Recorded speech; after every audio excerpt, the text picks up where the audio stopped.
They are a great way to automate some actions in the terminal, the command line interfaces. In this video, we will learn how to create one and publish it on npm. First, initialize npm with init.y, which generates a package.json. Let's have a quick overview of everything we need to change. A name, a description, a version that we're going to be updating as we make changes, license and auth. Then we have the TypeScript entry point to make a typesafe package. To make a package typesafe, this points to the TypeScript file in the build or dist folder created by TSUp.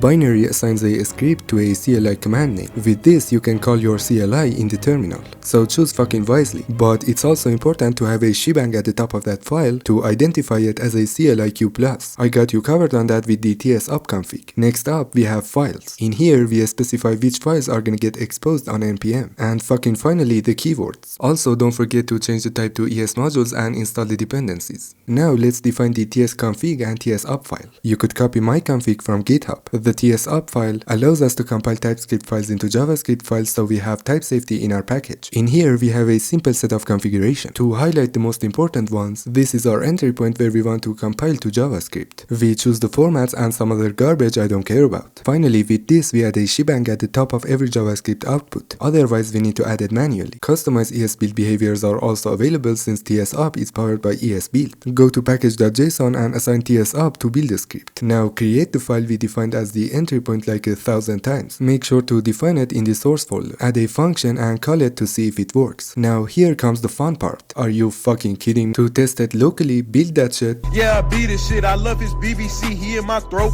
Penis make me choke. And run npm link. This creates a cmd script which makes us able to run the binary until we publish it on npm later in this video. After building and linking your package, run the CLI command we defined earlier to check if it's working. To make it feel like a CLI, we need to implement prompting by using another package and adding them to the function we defined in the shebangi file. You could add prompts to ask some questions and do some actions based on the input or not. This could be executing commands, installing other packages, peeing on the roof, or calling an API, and many more. Inquirer and prompts are some of the best packages we could use. Also, to add styles to the terminal text, use Chalk, Consula, or any of these. Finally, to make it look even cooler, we use American Standard Code for information interchange. For that, we use Fidget. You can also customize font, text, and colors. Finally, to publish, run npm login to open a tab in the browser. After that, run npm whoami to check if the login was successful. Then hit npm publish and there you have it. The next step would be adding a readme file and would be nice if you add the repository to package.json or also add the landing page if it's ready. Links are in the description. Thank you for watching and have a good day.